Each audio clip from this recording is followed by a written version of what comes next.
second for you. Getting closer.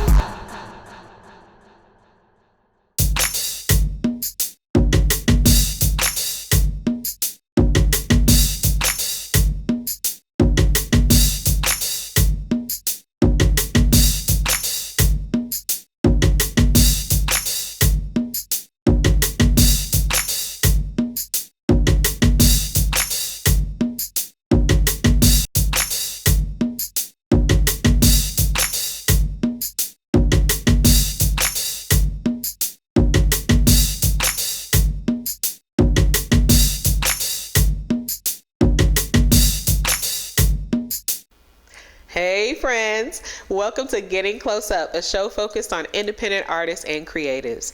I'm your host, Danielle Cox, and as someone who loves storytellers, I am super excited for this next guest, a talented author who after a 20-year-long journey has released her first book, Southern Stories, The Family Secret. It follows a family as they deal with the ties that bind and the ones that break.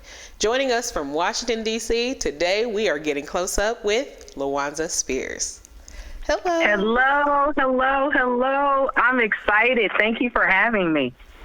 I'm so glad to have you here today. And I mean, I love books. I grew up reading all the time. My parents would find me in the closet asleep with a book, which they absolutely hated, but that's how it was for me. So I'm excited to get into this with you. I don't get to talk to too many authors of books that I like. So this is really special for me. Well, I appreciate it, and I too love talking about books, especially mine. So I'm super excited, and I'm honored to be able to talk to someone who's a book enthusiast as well. Yeah, that's definitely my jam. So let's get into it. Like I said, as a kid, I would fall asleep with a book in the closet, and I read encyclopedias, anything I could get my hand on. What was your favorite book as a child? My first favorite book would have to be Go Dog Go. You know, I can honestly say that as a child, I walked around with that book, and I don't know if other kids did this, but I wrote in the book. You know, I always had to put my little spin on it. I drew in the book, but that was one of my favorites. Yeah, and then in elementary school, junior high, I think it was Are You There, God? It's Me, Margaret. So those have to be like my two favorite books growing up. Yeah, for sure. And that's really cool because they're going to do a movie on that book here soon. Yes. And it's so funny. I was sitting watching something, and the preview was going, and I was like, I think that's Are You There, God? It's Me, Margaret. Like, it was just so very clear. After all these years, I still remembered the storyline. And I was like, and then when it said, Are You There, God? It's Me, Margaret, I was like, I knew it. So, yeah, it's amazing how books will stay with you. Yeah, that's how I felt when I saw the preview too. I was like, oh my God, I remember that. It was really funny. One of the other things that you mentioned, because you talk a lot about your background and things about you in the preface of the book, you mentioned how you were one of those kids that would hear grown folks talking. Yes. And you would get caught up in that, and whether you understood what they were saying to you or not, your imagination would fill in the gaps.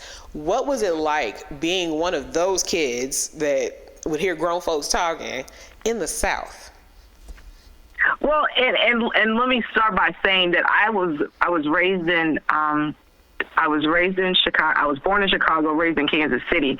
My mother and my father were very proud of their Southern backgrounds. My father from Arkansas, my mom from Mississippi.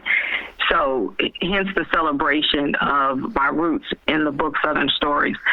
But I just thought the people were fascinating. Like, you know, people would call my mother and she would say, what? So-and-so died? What? They drowned? You know, and as a kid, I didn't know all of these things. You know, what? They haven't seen him? He's been gone for how long? You know, and I'm like, well, who are these people? You know, they did what? The man came to the house and said what to him? You know, so I'm like, these people are having some real fascinating lives.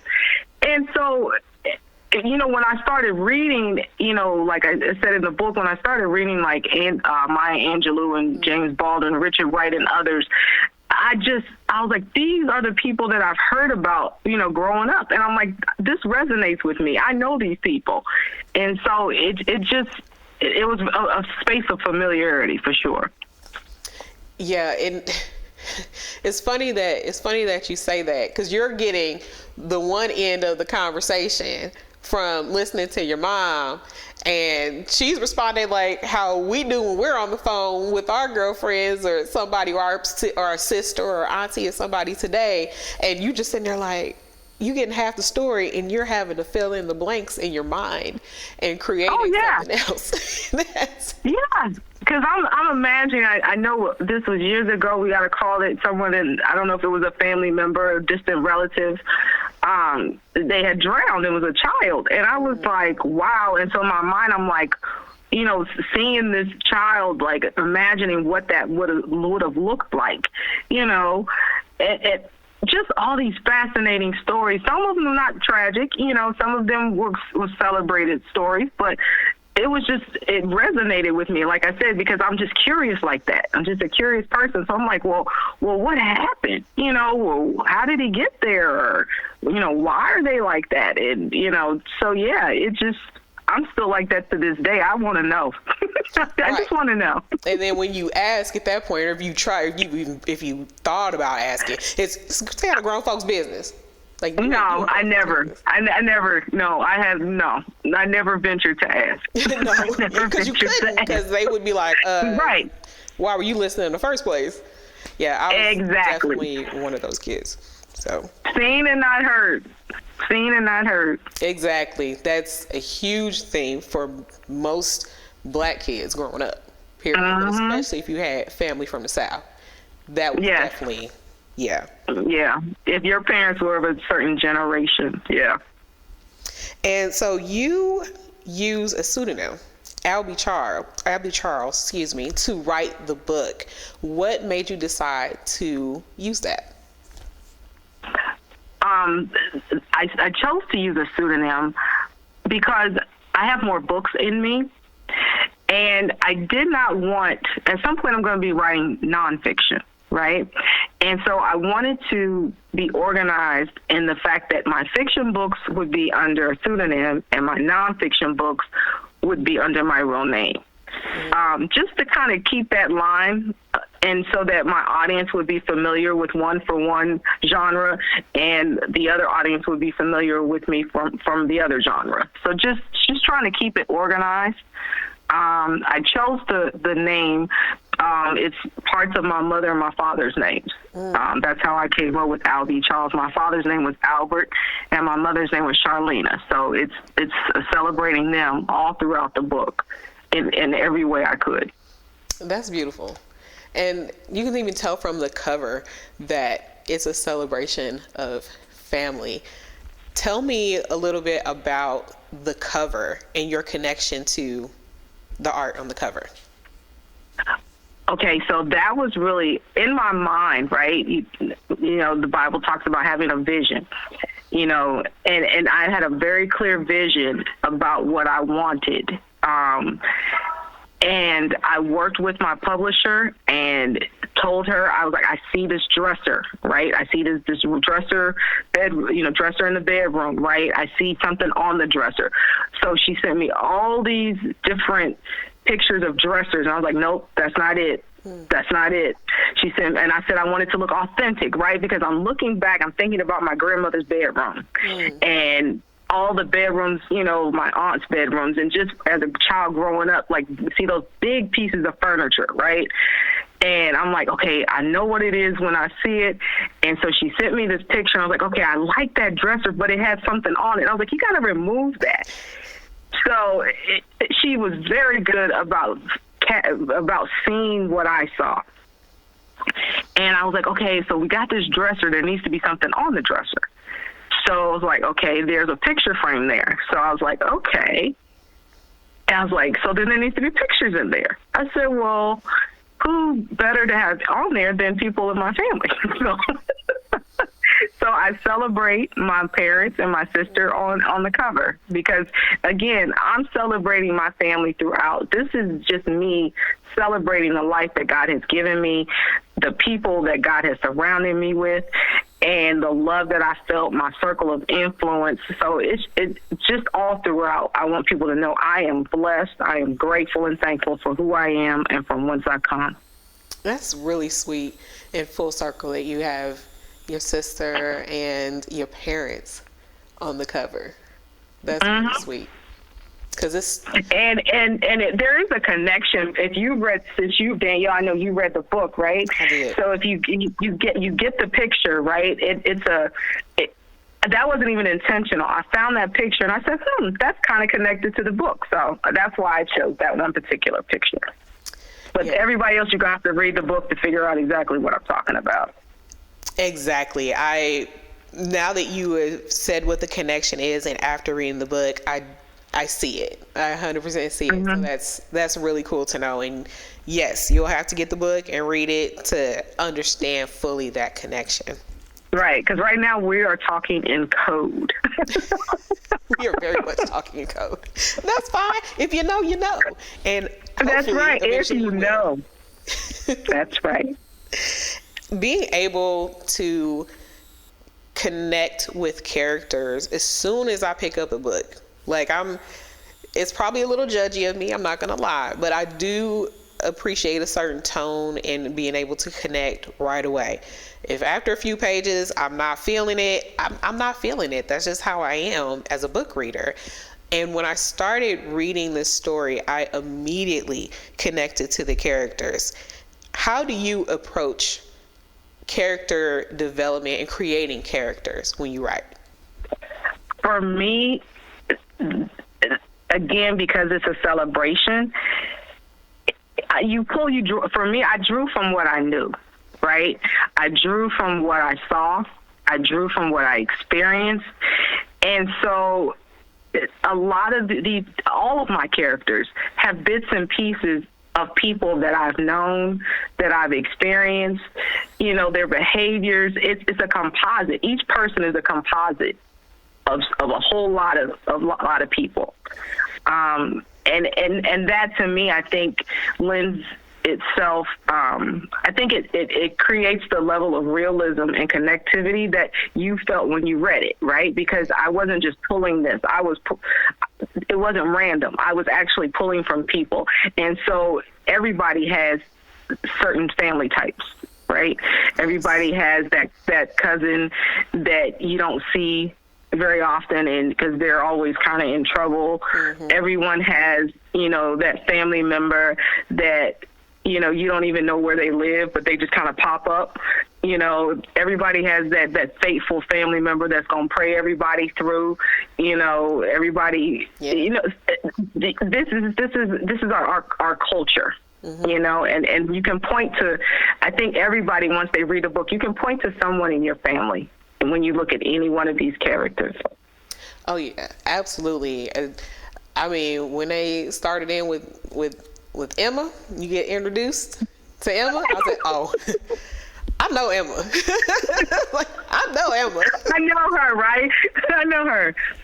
Emma's kind of messy, right? She's kind of messy. Yes. Yes, she is.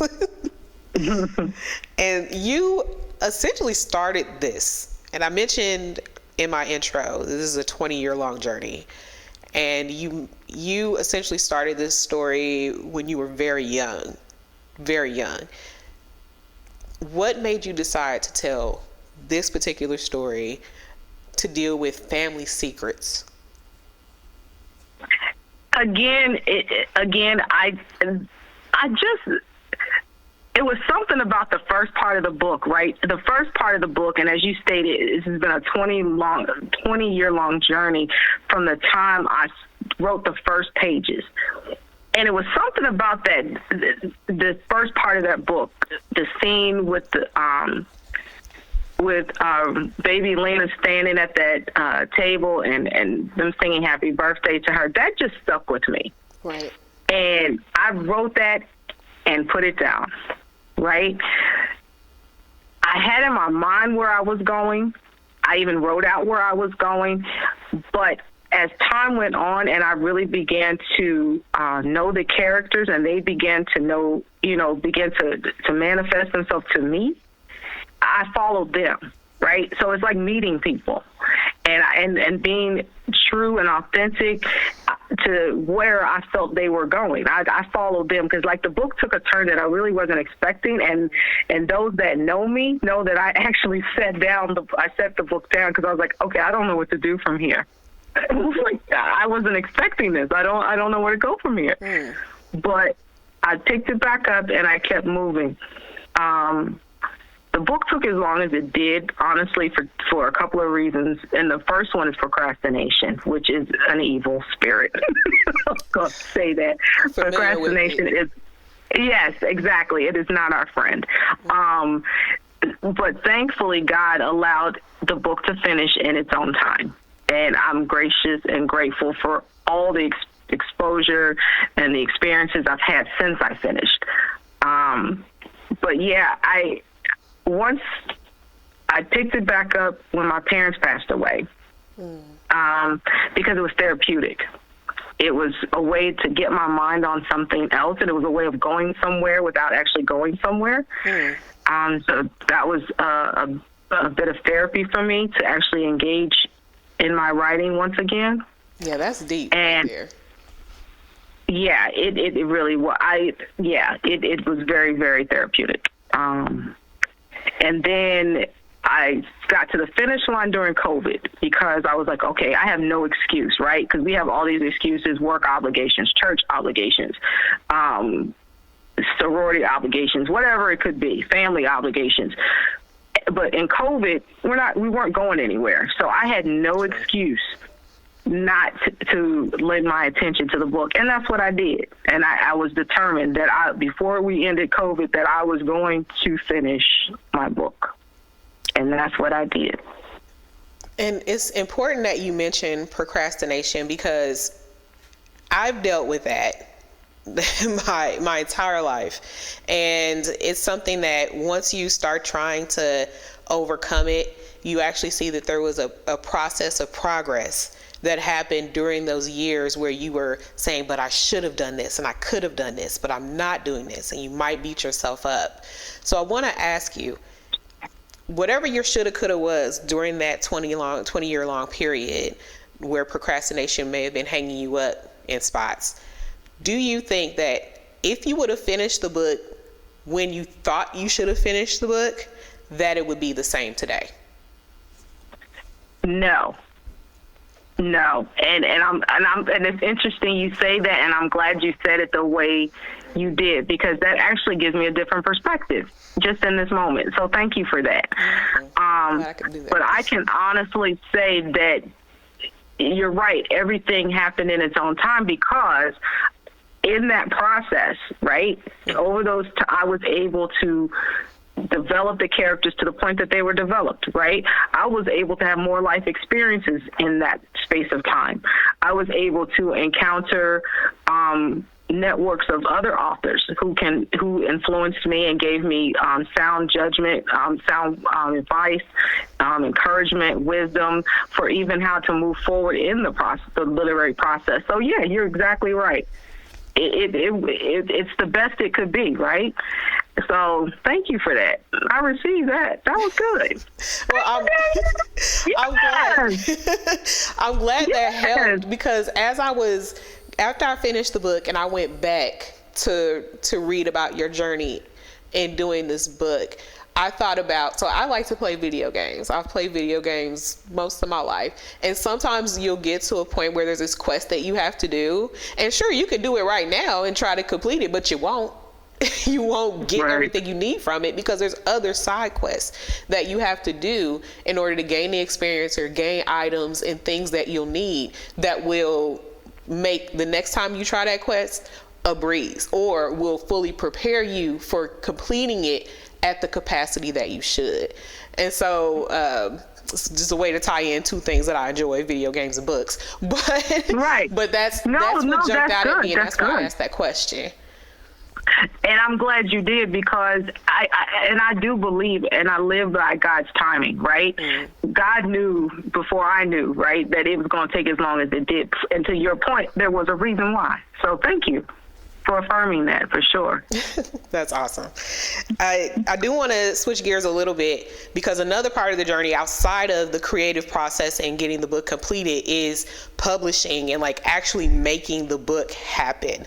What was your biggest struggle with that? Just where to start. I mean, because it's like, it's like there are a lot of people who say, oh, I have a book in me. Oh, I want to write a book. Oh, I want to. And then you have to ask yourself, what do I want to do once I'm finished with the book? Right. So I was like, where to get started? So what I did was I called them my literary angels. I actually reached out to people I know who've published. I asked everything from, who was your publisher and why did you choose them? Can you connect me to a publisher? Can you read my the first couple of the first couple of chapters of my book? Does my language in my book, does it sound authentic? All of these different people who I know have these expertise, I reached out to them because I literally I did not know. Right. So in the process of talking to people who've done it, who are still doing it, I was able to make some decisions for myself in terms of how I wanted to publish. And I ended up doing an independent publisher, Palmetto Publishing, where they offer the services, right? And I was able to choose the services that I felt like I needed for this book. Some people self-publish, some people are, go through the major publishers, your Simon Schuster's and, some of those. But I did an independent publisher who I paid for their services, and it works for me. So, yeah, you just have to decide what it is you're trying to accomplish. And like I said, for me, it was asking questions because I literally just did not know where to start. Yeah, and it's important that you say that, because not knowing where to start can be the biggest roadblock to getting something finished. So what I want to ask now is, now that we have this book completed and the journey to get there, and you learn the things that you need to learn, when are we getting another one? Ma'am, yes. Thank you for asking the question, because I have already finished chapter 1 of book number 2. Yay. And one of the things that I thought when I finished the book was that these characters are so interesting. I want to know more. I want to know about their lives. I want to know some of them I want to know how they got where they are, and the other ones I want to know where they're going from here. So there's at least two more books from Southern Stories, The Family Secret. It's going to focus on 2 different characters. So it'll be a trilogy per se. And then there might be others, right? There might be some other extensions off of it, but there's 2 definitely that I'm going to do. And like I said, I've finished the first chapter on the second one. So, and hopefully it's one of your favorite characters, because he's one of mine. Ooh, okay, so you gave me a little hint there. All right, I'm going to take that hint. I'm going to let my imagination go, because it's so many there starts. You go. Yes. Mm-hmm. I was like, she's not going to leave us hanging. I know she's not going to leave us hanging, because there's so many things that start in this. And I'm looking forward to seeing what's next with that, because I'm so invested in them already, Right. And I'm glad. I am so glad to hear that. And that's been, for me as a writer, I think that's probably one of the greatest compliments, is when people connect with your characters and they connect with your story. That, to me, that's the highest, compliment that you can get, so I'm very grateful to hear that. And I'm glad to give the compliment, because for me, it's due. Like I said, I love reading. And so when I connect with something, I connect with something. I don't know how to blow smoke. I have asthma. That doesn't happen. Funny thing, Danielle, I was told by someone very close to me, and what he said was, it took you 20 years to do the first one. You don't have 20 years to do the second one. So point noted. So that's a hard dose of truth, but it was given in love, and it's not wrong. That's right. So point taken. So it will not take 20 years for this one. So you got new projects coming up. You got the next chapter of the book written, of the second book written. Where can people find this book and keep up with what's coming up? Absolutely. Thank you for asking. Southern Stories, The Family Secret is available on Amazon. Look up, you can search it by the title. You can search it by my pen name, which is Albe Charles. Yeah, absolutely. It's available online. And you know, Amazon sells everything. So all you got to do is go to Amazon and Google the name. So you're good. That they do. And I thank you so much for joining me today. I love this conversation, love the book, and I'm just glad that we can share it with other people, because I feel like a lot of other people are going to get in on this and they'll be ready when the next one comes out. Look, I'm looking forward to it, and I appreciate the opportunity to talk about books. I am a fellow book enthusiast as well, so thank you.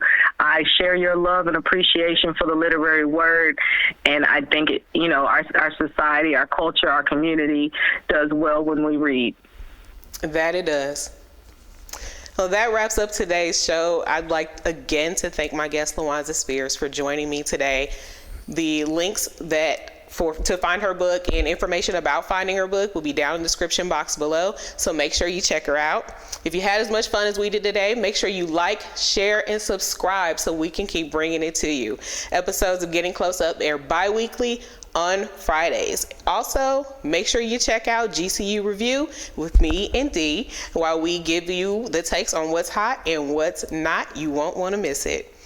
Thank you so much for joining me today. Love you guys. And I'll see you again soon for another Close Up. Bye.